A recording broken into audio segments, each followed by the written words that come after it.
Hello, everybody. Welcome to my show. This is episode 1 of the Estrada Extra. Now, I'm gonna guess that most of you watching this already know who I am. You're probably either my student or my friend, or both. I consider I consider my students my friends. But if you're not, if you simply stumbled upon this video on the internet, or perhaps a friend of yours recommended it, welcome aboard. Welcome aboard.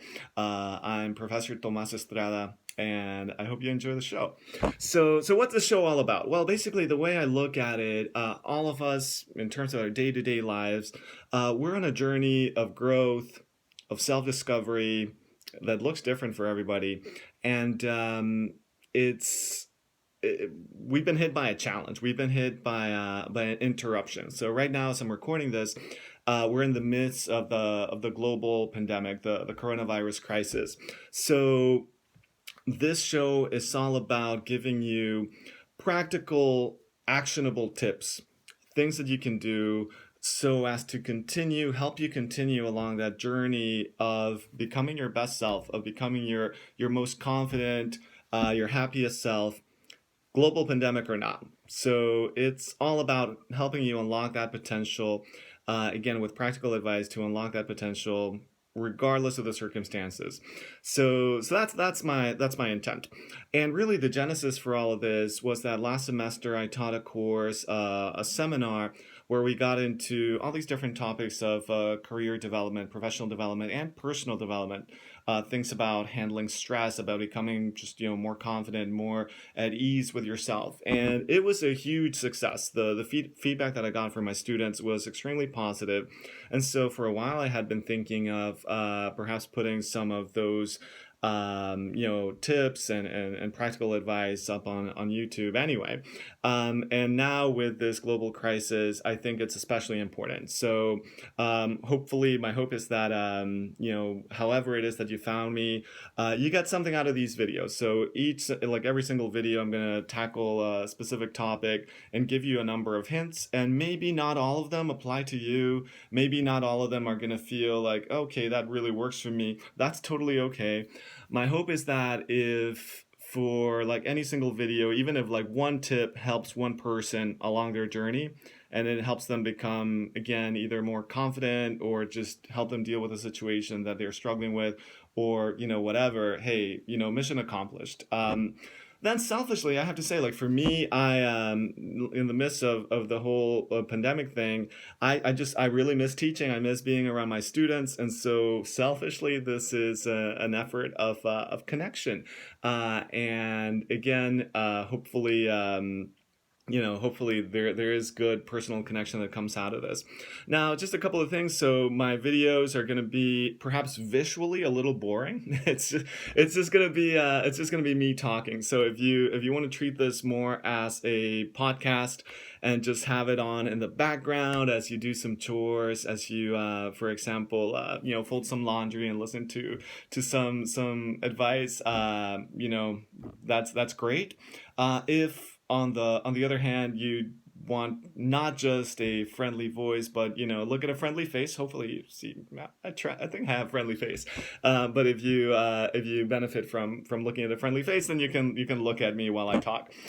So maybe in the future I'll do fancier videos, but for the time being, I'm going to keep it nice and simple. Every now and then, maybe my cats will make an appearance, but other than that, you can just have this on in the background and listen, and hopefully, at the very least, it helps you pass the time as you're going through this, whether it's self-quarantine, or maybe if you're watching this much later and we're beyond this whole pandemic, fantastic. And hopefully, I think it'll be relevant even then. So global pandemic or not, I think you'll find some good stuff here. So the way the show is going to be structured, basically, I'm going to start with perhaps a little bit of a lighter topic, just real quick. Then I'm going to get into the meat of it, like the practical advice on good stuff that I think is going to be helpful for a lot of us. And then finally, I'm going to get to just any listener questions. It just says AMA, ask me anything, and anything that you guys would like to know, then then we'll explore there. So that's the general format here for this for the podcast. Now, podcast slash, YouTube show, however you want to think of it. So, last thing I'll say before we get into it is, if you enjoy this, at all, please, subscribe to my channel, give me a thumbs up, and share with your friends so that, if there's something here that was helpful, then, you can help me help others as well. And any comments, any questions or anything like that, any feedback, just give it to me in the comments below, and I'll be happy to check it out. So, all right, without further ado, so I said I would start with a light topic, and so the light topic is why the title of this show, the Estrada Extra. So several reasons. I'll admit the title was originally going to be Estrada's Corona Extra, which I can see, I can guess that, you probably can see where that's going. Corona Extra, like after the present situation, right, with the coronavirus, and then the beer, Corona Extra. But then I thought, you know what, that's like, I don't know, maybe it's bad karma by calling it Corona Extra. And, in the off chance that this, show ever got popular, then I don't want to get sued. So I'm like, I better stay away from that. So there's that. And then, so I'm like, all right, let's get rid of the Corona part. So I'm left with, Estrada Extra, which makes sense. And by the way, like if you're my student, I'm like, I might throw in some, if I ever do like extra credit, I might be extra credit, go watch my show. So hey, there you go. So there's that. I thought about also calling it the Estrada Connection, and maybe in the future I'll change it to the Estrada Connection, just because a big part of this show is about, personal connection and, between me and you guys watching it, and also between each other, and just developing more human connection. But for now, the Estrada Extra. So there we go. All right, so that's my first light aspect of the show. Which, by the way, originally the first segment was going to be called Estrada's Corona Light. But yeah, so that's my light topic. Anyway, but now to the meat of it. So this is probably why most of you are here. 9 tips for dealing with sudden change. And again, this is going to be things that apply in sudden change like this, where all of a sudden maybe you're a student and all your classes are now online. Maybe you're dealing with a breakup. Maybe you moved. Maybe there's just some sudden change that you're having a hard time adapting to, and and you might be struggling with some things. Maybe it's hard to identify, hard to work out. So following are 9 things that you can explore and see if they help you.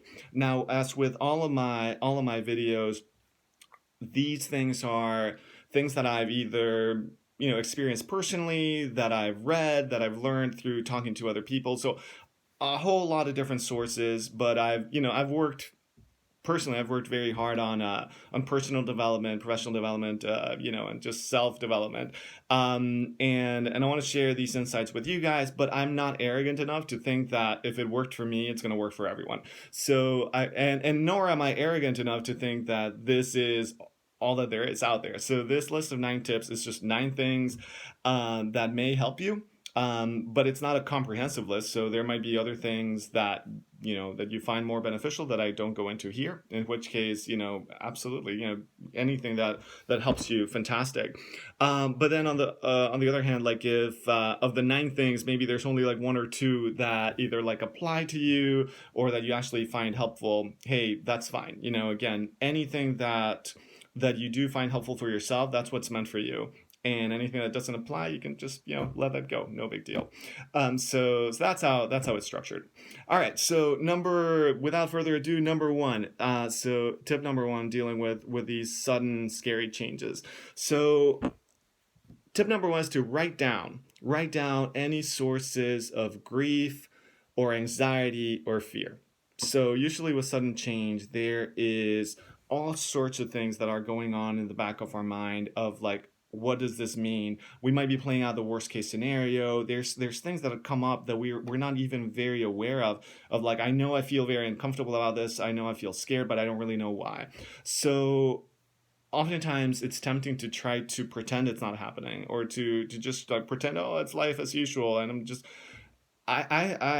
what I find personally very helpful for me, and yeah, and I know that for a lot of people this works, is like, let's not ignore the problem. Let's not ignore what makes us scared. Let's dive right in and face it and name it. So a lot of times what can be very dangerous is when it's like there in the back of our minds, but we're not acknowledging it, and so it keeps bothering us. So this is where the idea of writing it down is so important. And just say, like, if whatever it is, just come to terms with, let's list the things specifically that we are unhappy about, things that we're grieving for, things that we're sad about, and things that make us anxious or afraid. Write them down. What's going to happen is the moment that you write them down, they're going to become at the same time more real, but also less scary. There's something about naming something, about identifying something, that's going to give you a sense of peace. Even just being able to write it down and just be like, okay, maybe it's still scary, absolutely, but I guarantee this process of like going through it, allowing yourself to feel those feelings, whatever it is that you're grieving for, whatever it is that you're sad about, through this sudden change, you're allowed to, and get in there and feel it. But yeah, but writing it down is going to be, tip number one. A quick follow up: write down right now, like, what it is that you're grateful for. So with every sudden change, you're going to see that while it might not be obvious, there's still going to be some things that are going to be going really well. Maybe in the case of a breakup, you're sad about, you're no longer in that relationship with your partner, but you're grateful for your friends, you're grateful for your family that are still there.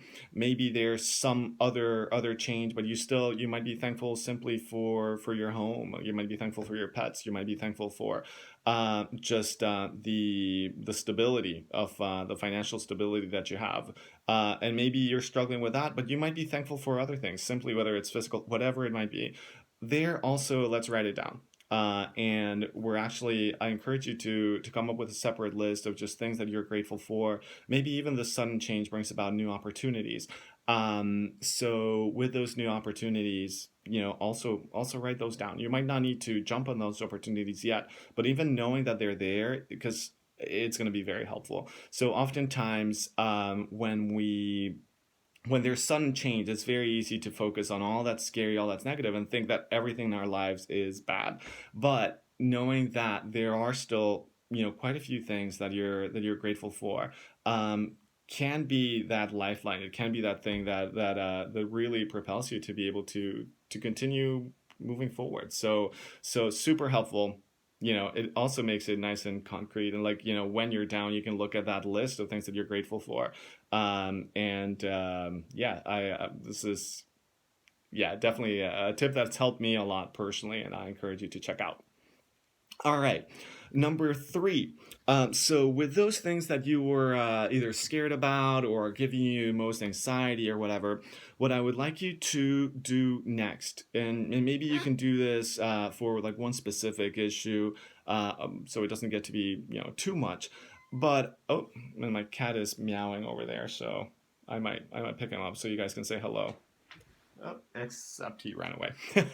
But anyway, so number three, all about, so make a list, take one of those things that was making you a little bit anxious, um, and um, and put in one sort of in couple of columns. So in one column, write down the things that you can control about that, and in another one, the things that you cannot control.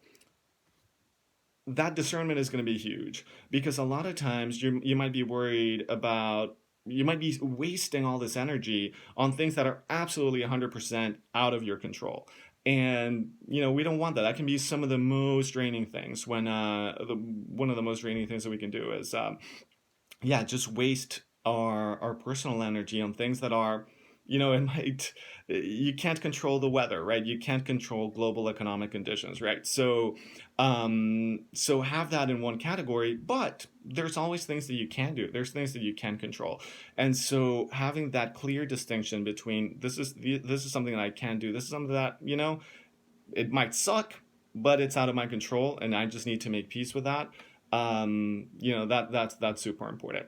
Now, here, there, every now and then, you might come across something where it's like, wait a minute, which category does this belong in? And that's actually going to be some challenging discernment that you have to do there, to figure out, is this something that I can, where I can action, there's something actionable that I can do, or do I just let this go for the time being? Just say, this outside of my locus of control. So it's all about identifying that locus of control, and working from there. This is going to give you, definitely going to help you out in dealing with a sudden change. All right, next up, number 4. So once you've got that list of things that you're grieving for that give you anxiety and fear, and you've got that list of things that you're grateful for, and you've identified the locus of control. Next, what I would like you to do is, I'd like you to do, or I encourage you to do, what I encourage you to do is to set intentions. Set your intentions for the next few weeks, even if it's for the next few days, of what do you intend to do in terms of the sudden change. And it doesn't have to be a whole lot. So it might be just one or two things, whether it's actionable items, whether it's changes in attitude, but just something that you feel is particularly important right now is like, this is something that I'm going to do going forward.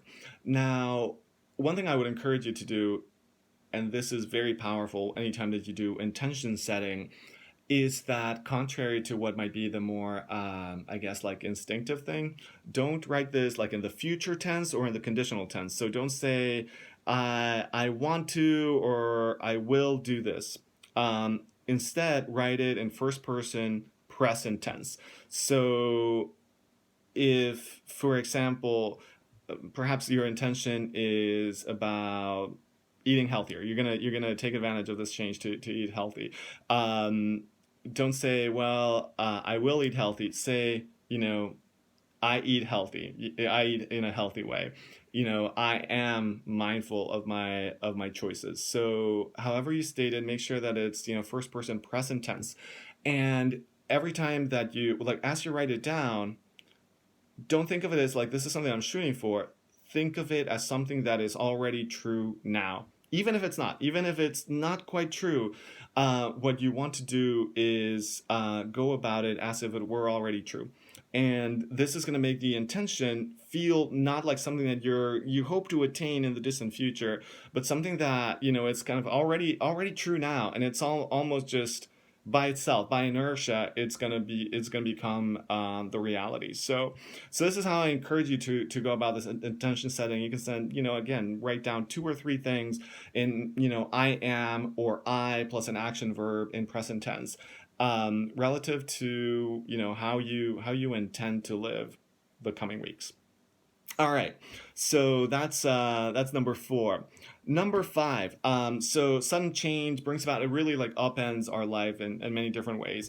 And one of the things that we can do to soften the situation, really ameliorate the situation, or just get ourselves to feel like more in a place of control, a place of balance, is to develop a morning ritual. Now, this might look different for every single person.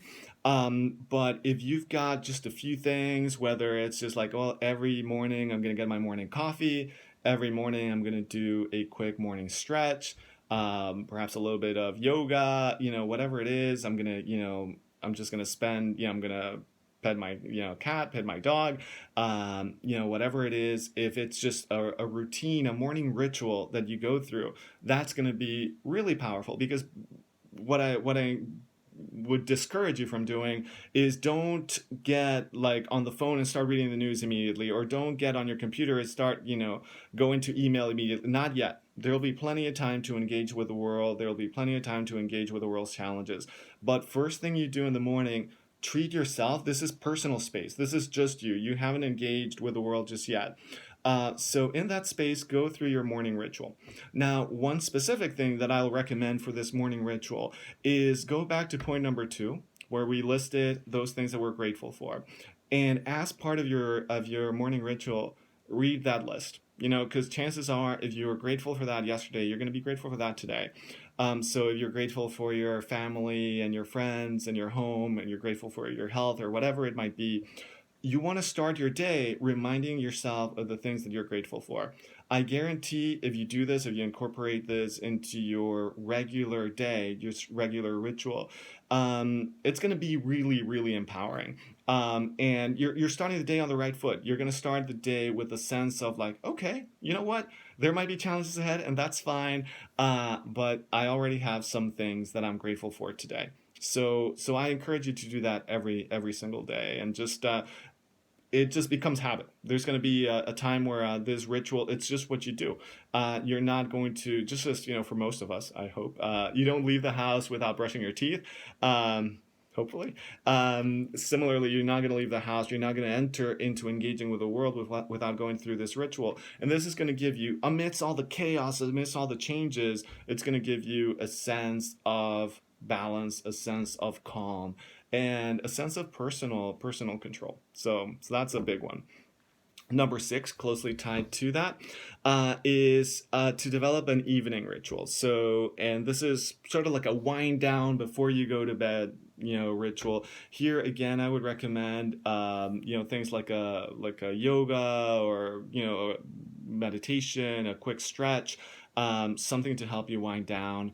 But specifically, I'm going to ask you to go again over that list of things that you're grateful for, so that you are starting and ending the day tapping into the things that where you're generally like grateful to life, grateful to the universe for these things that, again, amidst all the change, amidst all the chaos, this is your time. By now, you're in here, the world, whatever's going on can't bother you anymore. You just get to touch in, touch base with the things that you're grateful for. So that I would encourage you to do.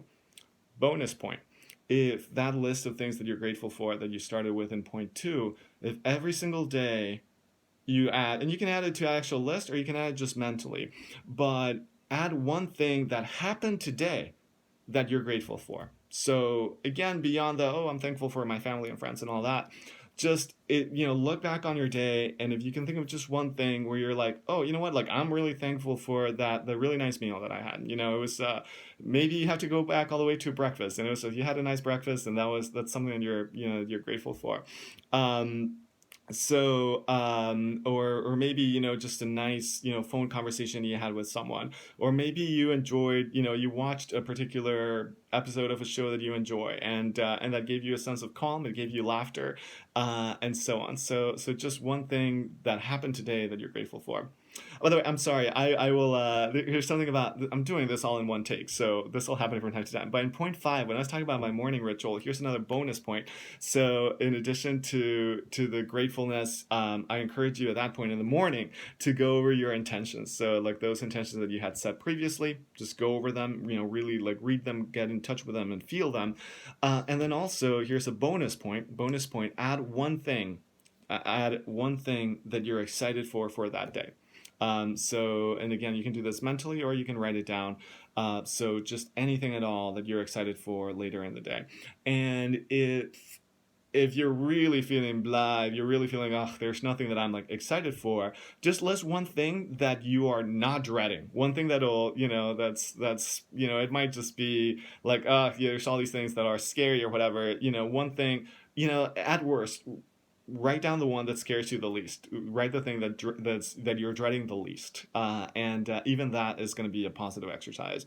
But hopefully, write something you're excited about for later in the day. Whether it's I'm excited to play video games. I'm excited to Skype with my friend, whatever it might be. So I'm excited to go for a walk. So I would include that in that as part of that morning ritual. So that's some suggestions, and again, and then that evening ritual, come back to it with add one thing that you are grateful for. All right, so that's number 6. Number 7, in situations where we are struggling with sudden change, or we got hit by this sudden change, again, whatever that is, whether it's breakup, global pandemic, getting laid off, whatever, reach out to your support network. So there might be, I think for a lot of us, there is a lot of pressure of being stoic and being like strong. You're going to get through this by yourself. Maybe, but I can guarantee that things are going to become much easier if you do reach out to those people that you trust. And I think that all of us hopefully have at least one person that we can reach out to. If you're feeling really lost and that you don't have anyone right now, I would definitely encourage you at that case in that case to, even just from the point of view of connection, even if you don't talk about these issues, you still reach out to some friends, reach out to someone. And if that's too scary, I would say at that point, you want to talk to a counseling hotline. You want to, get some professional support as well. Um, Again, I know this looks different for everybody. I know it's easier said than done. I know there's a lot of times, and I know this has happened for me, where I've been, very down about something, and I know I should reach out, but I know it's a scary thing. However, if at all possible, you feel like, what, I need someone else. Do This is something that you want to invest, like in terms of pouring your energy, in terms of trying to break the barrier of inertia. Do reach out. It's gonna blow your mind how much easier it gets. It's gonna blow your mind how much people care. What I have found in my own personal experience is that a lot of people do care and do want to help, but they don't want to pry, or they don't exactly know what's going on. So it's very difficult to assume that people know what you're going through and they're going to proactively reach out.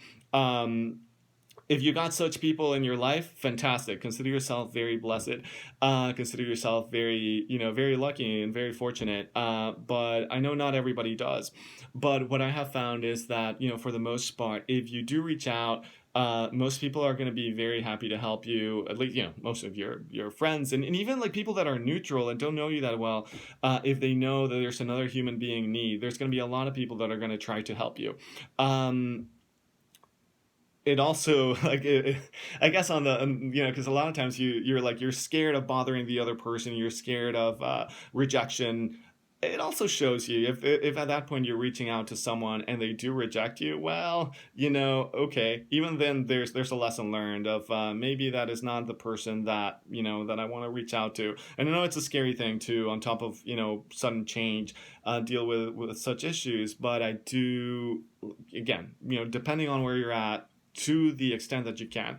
This is not the time to be stoic. This is not the time to be like, oh, me against the world. Not the time to be individualistic. This is the time to reach out. This is the time to soften and to just tell your friends, tell your family, tell those of you those that are in your support network, hey guys, I could use your help right now. And I can assure you that people do want to help you. Like, I think it's with very few exceptions, I think we're wired as human beings to try to help each other out. So that's my encouragement. Number eight, another thing that you can do is to contribute. So this might seem a little bit strange, but a lot of times the challenges of this whole sudden change situation is that we, at least for the time, and initially it makes a lot of sense, but it's going to force us in a place where we're just, all the attention is on ourselves.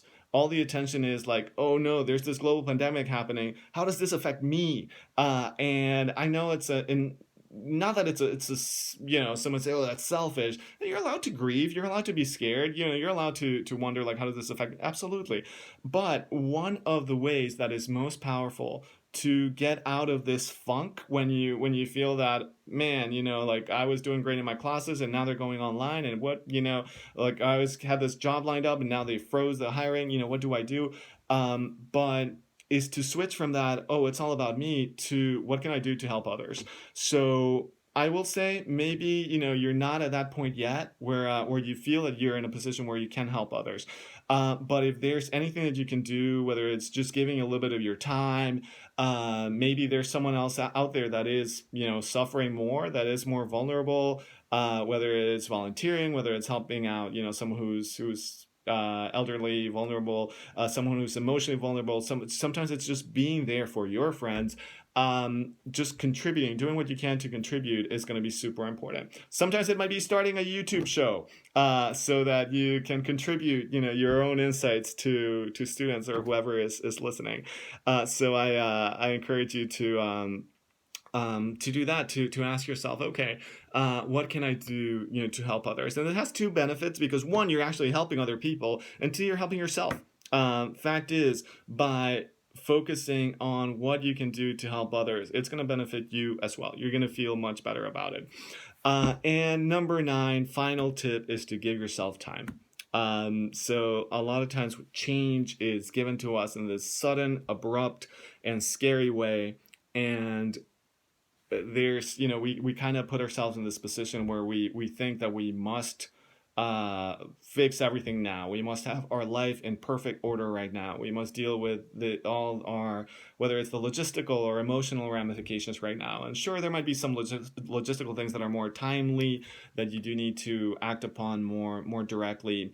But in terms of just the personal, adapting to the new situation, hey, we're not robots. We're human beings, and things take time. I mean, it's if you were given a sudden change, and those of you that are students in my control systems class, you know that for a sudden change, there's always a little bit of a settling time. There's always some time to adapt and get to that new stage. So that's how it is for us. And so be kind to yourself. Be gentle with yourself. Be forgiving with yourself if you find that you are not immediately in this great place of, oh, I have adapted. Of course, it's going to take time, and that's totally fine. So anyway, so those are my 9 tips for dealing with, for helping you deal with sudden change, and helping you, again, continue on your journey, even in the face of sudden change, whatever it might be. Again, I encourage you, like, if any of this was helpful, you can always rewind, you can pause, make a note or two of, what were the tips that were most helpful, and please give me feedback. So if there was any of these, like, what was the tip that you think might be most helpful to you? If there's one or two that you're going to try, I think it can be a little scary to try 9 new things, but if there's like 1 or 2 new things that you're like, you know what, I'm going to try to incorporate that into my life, leave that in the comments. And so that, that way I'm aware of like what may have been like the most effective thing, or even, just how different people are resonating with different pieces of advice. So definitely let me know in the comments. Again, give me, like, if you enjoyed, like, really any of this. I'll insist that if there's one tip that helped out one person, then mission accomplished. That's how I look at it. So just, if there was anything here that you thought was helpful, just give me a thumbs up, and subscribe to the channel. But then also, share with friends. I do think there's a lot of positive things here that I've, gathered from all these different sources. And so if you have a friend, someone that that you think might benefit from this, give them, share the link with them, and that way we can, keep generating good vibes, keep generating connection, even in these challenging times. All right, so last one is that AMA listener questions. So I'll just go real quick. So obviously I don't have any listener questions per se, but this is something that students have asked me, or a couple of people have asked me, and that's, how do you pronounce my name? Because most people, I live in Pennsylvania, and most people call me Tomas Estrada, and it's close enough approximation, so that's good. But just if you wanna get it quite right, the first name Tomas is actually Tomas. Tomas. So you can practice that. It's harder than you think if you're not a Spanish speaker, because every single letter is slightly different than it is in English. Every single one. So Tomas is my first name, and then my last name is Estrada. And I know that's harder. If you're not a Spanish speaker, or I think if you speak Italian or some other language like that, it might be easier. But if you only speak English, it might be a little bit challenging. Estrada, because you got the the STR there, which is a hard T and a hard R, and then the D in the ADA is soft. So it's Estrada. So just practice that, or if you are just curious as to how to actually say it. Again, if you like, I know everybody calls me Estrada, and that's fine. I think it sounds a little bit like a breakfast item. It's like, will you have the omelet? No, I'll have the Estrada, please. But other than that, it's yeah, I don't get offended if people call me that. It's close enough. All right, folks. So I hope you enjoyed my show. This is episode 1. I'm gonna aim for putting like one episode per week, roughly. Each one dealing with a main topic, and then giving you practical advice, practical tips for that topic. And again, all of it connected to this idea of personal development, of becoming the happiest, most confident, and best version of yourself, regardless of what's going on. So thank you so much for your attention. Again, give me, subscribe to the channel, give me a like, give me a share. Hope that you are well wherever you are, whether you're watching this, right now in the global pandemic or not. I, send you good vibes. I send you, peace and love, and I hope that you are doing well. See you soon.